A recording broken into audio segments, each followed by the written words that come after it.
Allez, merci beaucoup.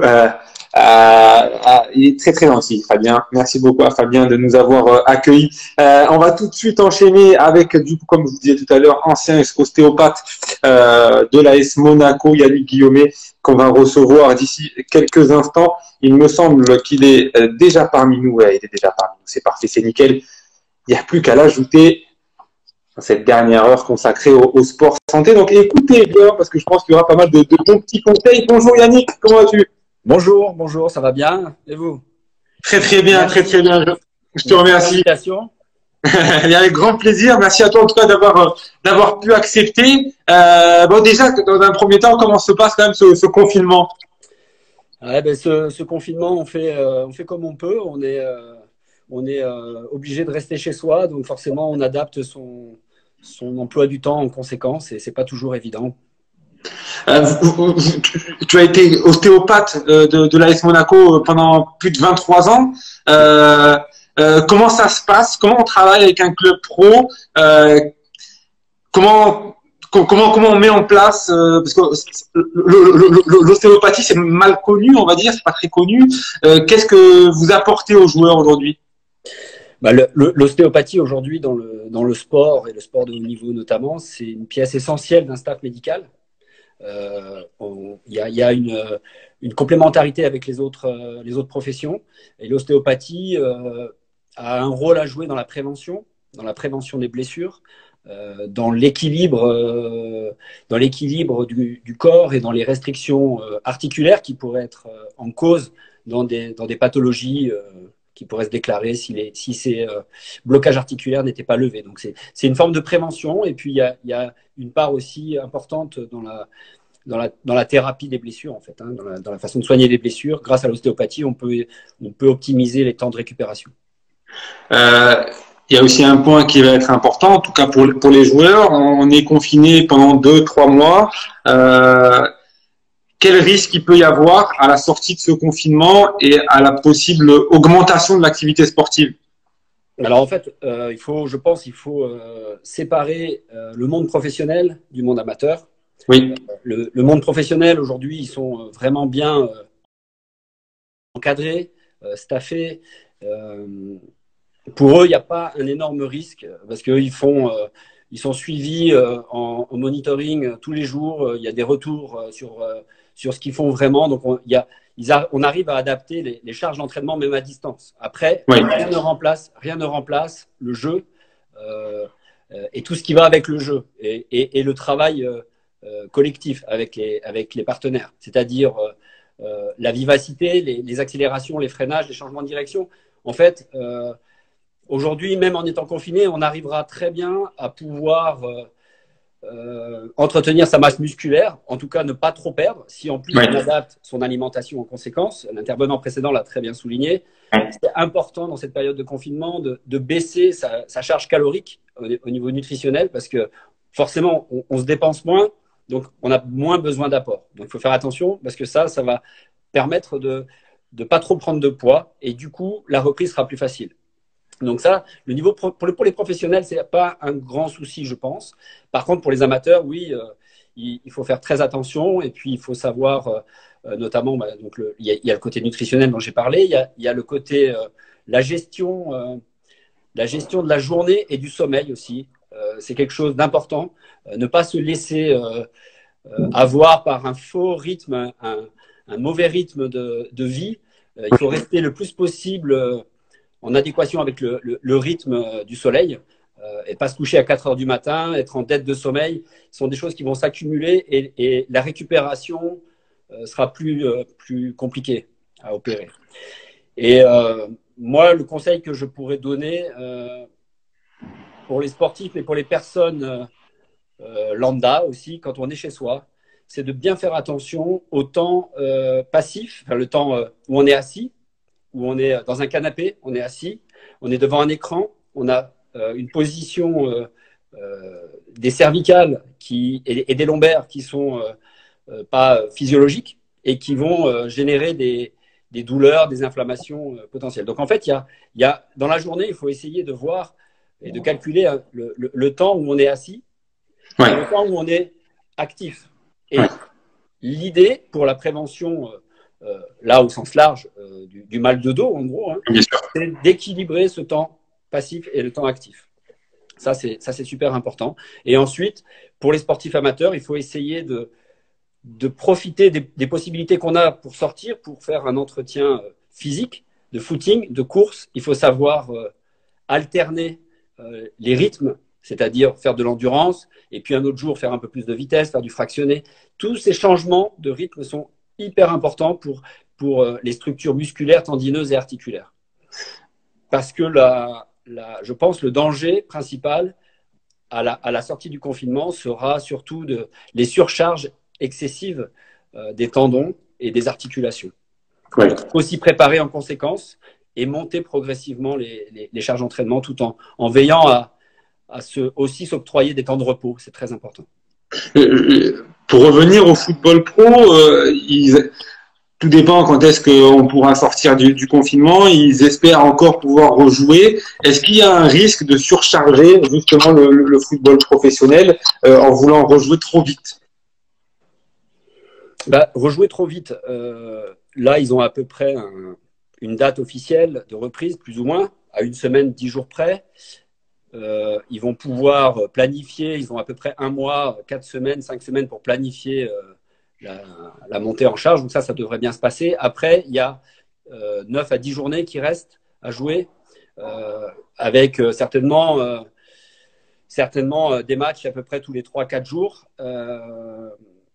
Je pense qu'il y aura une certaine fraîcheur et ça devrait passer tranquillement. Je ne pense pas qu'il y aura une véritable surcharge. La surcharge arriverait après ces 9-10 journées, je pense. Ouais. Un autre point important, quels sont les problèmes que peuvent avoir les joueurs, vous que vous avez connus du coup à Monaco, au niveau osseux? Alors, au niveau osseux, moi je pense essentiellement aux plus jeunes, en fait, ceux qui sont au centre de formation, et avec l'évolution des terrains et des synthétiques, on s'est retrouvé à avoir beaucoup de problèmes justement de fractures de fatigue, de problèmes sur la colonne vertébrale aussi, des lysismiques, c'est des petites parties des colonnes vertébrales qui se fissurent et qui provoquent des maux de dos. Voilà, donc au niveau osseux, c'est des surcharges liées souvent aux surfaces d'entraînement et de compétition qui vont venir créer des lésions osseuses. Voilà, essentiellement des micro-fractures qui, à force de s'entraîner sur les surfaces dures, aboutissent à des véritables petites fissures osseuses. Justement, l'arrivée des terrains synthétiques, ça a changé un petit peu votre façon de travailler, de voir les choses? Alors, sur les jeunes, oui, parce que eux sont essentiellement sur terrain synthétique. Oui. Par contre, les pros, non. Les pros, ça reste des conditions d'entraînement naturelles avec de l'herbe et des terrains relativement souples. Donc, c'est assez différent les pathologies entre les jeunes et les pros. Et chez les jeunes, malheureusement, on n'a pas trop. On essaye de s'adapter à ça, mais c'est pas facile. On essaye avec des semelles amortissantes pour minimiser l'impact des terrains durs, mais c'est pas facile. Ouais. Il y a beaucoup de casses, malheureusement. Oui, c'est malheureusement le problème, surtout la qualité des terrains également synthétiques qui des fois. Malheureusement, il y a de très bons terrains synthétiques, mais aussi le problème, c'est que souvent les terrains synthétiques, même s'ils sont très bons au départ, ils vieillissent mal et assez vite. C'est ça le problème. Et ça coûte cher pour les remplacer. Après, c'est des problèmes de club, économiques, etc. Mais voilà, c'est. Attention.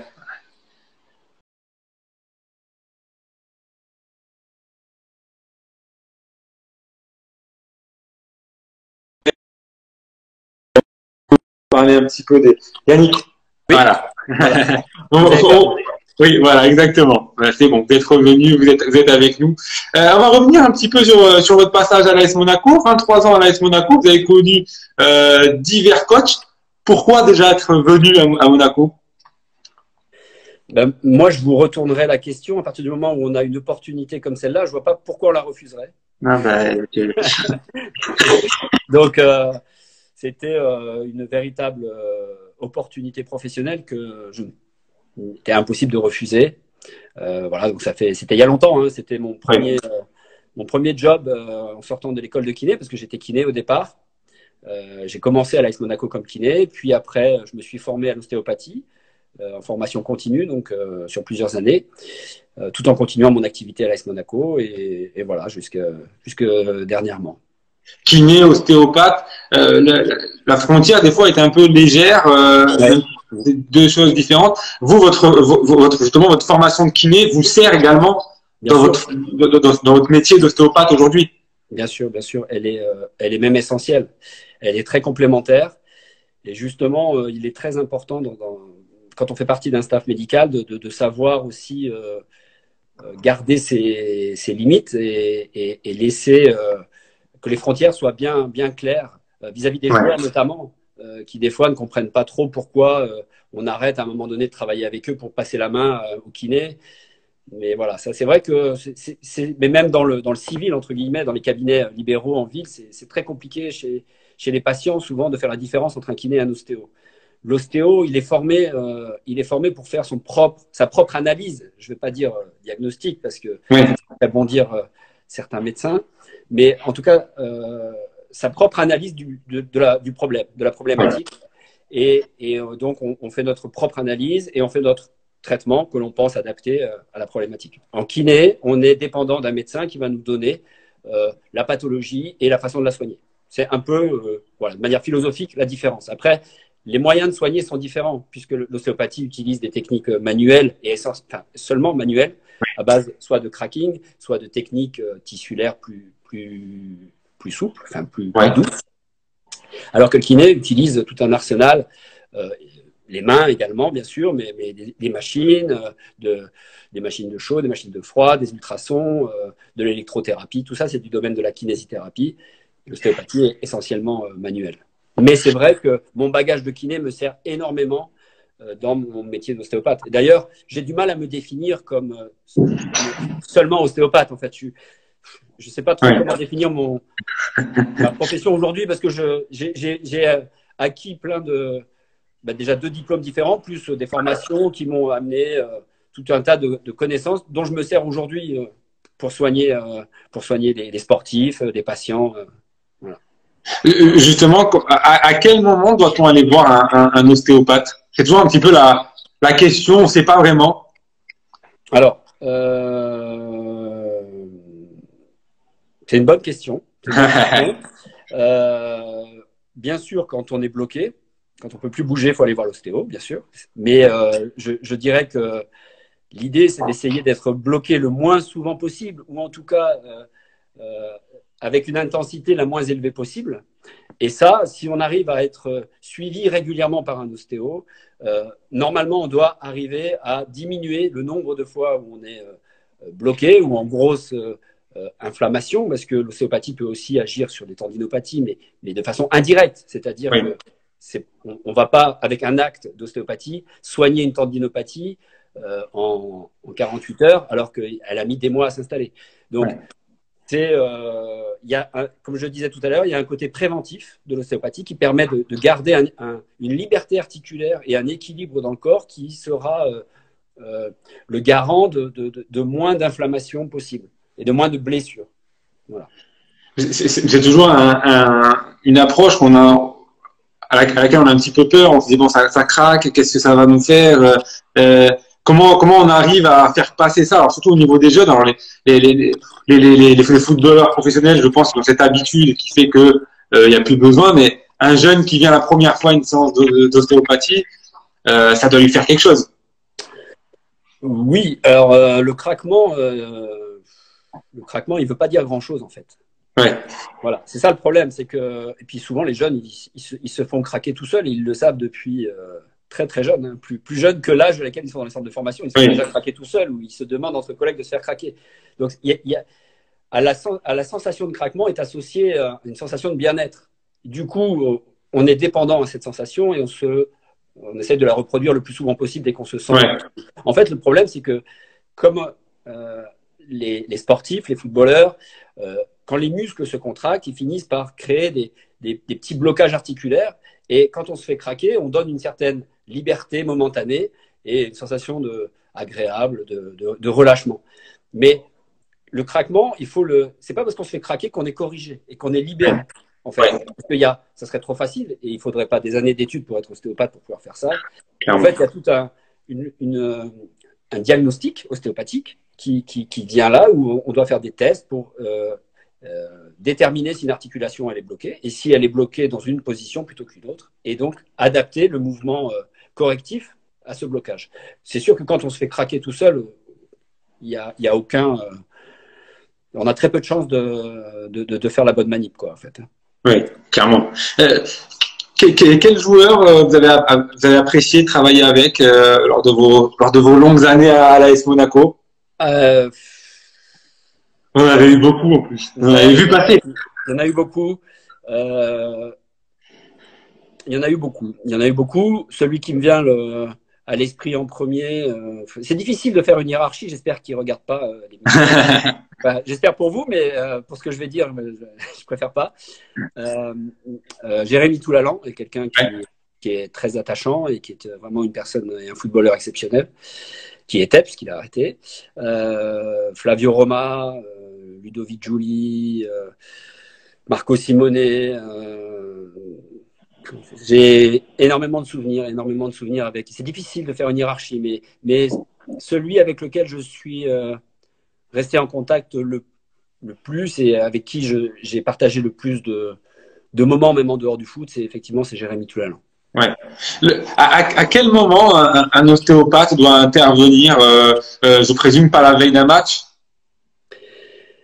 Alors, dans le monde pro, il n'y a pas de règle. D'accord. Dans le monde pro, il n'y a pas de règle. Moi, ça m'est arrivé d'intervenir la veille, le matin d'un match, l'après-midi du match, 10 minutes avant le coup d'envoi et à la mi-temps, voire après le match. Donc, en fait, il n'y a pas de règle. Parce que si on détermine que le joueur a un problème et que c'est dangereux pour lui de jouer avec ce problème, il faut le lever, quelles que soient les conséquences. Parce que c'est quoi les conséquences d'un acte d'ostéopathie juste avant la performance? C'est qu'on va dire que l'acte ostéopathique ne tienne pas dans le temps.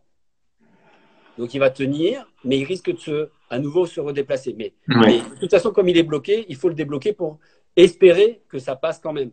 Et puis, de toute façon, dans le monde pro, on les revoit à la mi-temps. Oui. Si le problème s'est posé juste avant le match, ça arrive.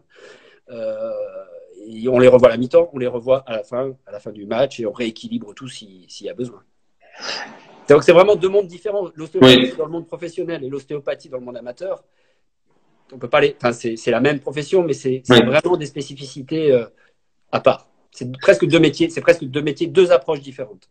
Oui, parce qu'en amateur, il y a toujours ce truc il faut laisser 2-3 jours sans sport, entre guillemets.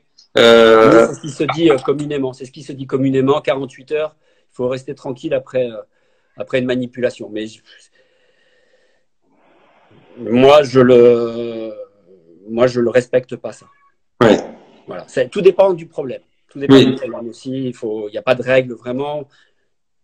Moi, par mon expérience, j'ai été obligé de faire fi de ce qu'on dit. Moi, on me l'a enseigné dans mes cours d'ostéopathie, mais après, j'étais confronté à la réalité du monde professionnel où il faut agir, quoi. On est dans l'urgence. Ouais, donc, on y va.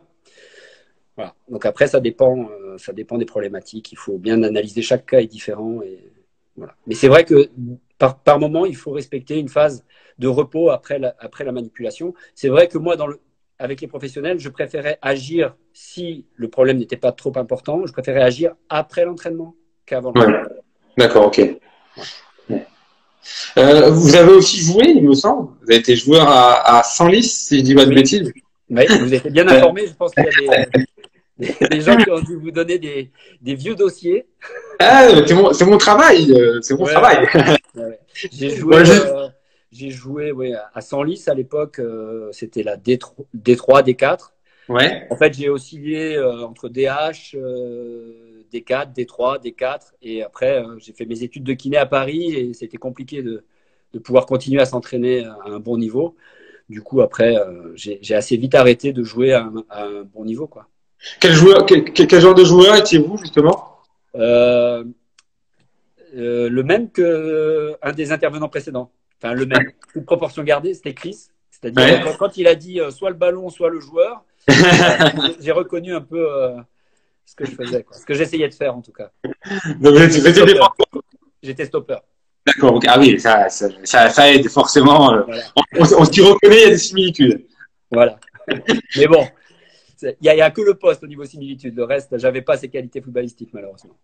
Oui, ah, c'était un très bon joueur. En plus de Senlis, vous avez joué où également? Non, que Senlis. Club unique? Ah oui, pendant. J'ai dû arrêter à 22 ans et j'avais commencé à l'âge de 7 ans, quoi. Voilà. Ouais. J'ai fait qu'un seul club. J'ai eu qu'un seul club. J'ai eu la chance que ce club a pu évoluer à un bon niveau amateur. Ouais. Et eu la chance de pouvoir faire quelques matchs à un très bon niveau amateur. Voilà. Vous suivez encore un petit peu les résultats, vous êtes encore un peu en lien? Alors, en lien avec le club, pas vraiment, parce que presque toutes les personnes ont changé de l'époque où j'y étais. Mais je garde un œil attentif et une émotion particulière pour ce club, parce que bon, c'est le seul club dans lequel j'ai joué. Et voilà, c'est toute une histoire de mon adolescence et de ma vie de jeune adulte. Donc, c'est forcément ça crée de l'émotion et des envies de se tenir informé. Quel est votre plus beau souvenir avec le foot, alors que ce soit en tant que joueur ou en tant qu'ostéopathe? Mon plus beau souvenir, c'est en tant qu'ostéopathe. Au sein de l'AS Monaco, c'était la finale de Champions League. Alors c'est sûr que c'est un souvenir triste aussi, bien sûr, puisqu'on l'a perdu. Mais bon, c'était une épopée exceptionnelle et des souvenirs incroyables de renversement de situation, des émotions que seul le foot peuvent procurer et surtout à ce niveau-là. Eh bien, Yannick, merci beaucoup en tout cas de nous avoir accordé cet entretien. Merci à vous. Avec grand plaisir. Et puis, j'espère à bientôt. J'espère aussi. Allez, à bientôt. Au revoir.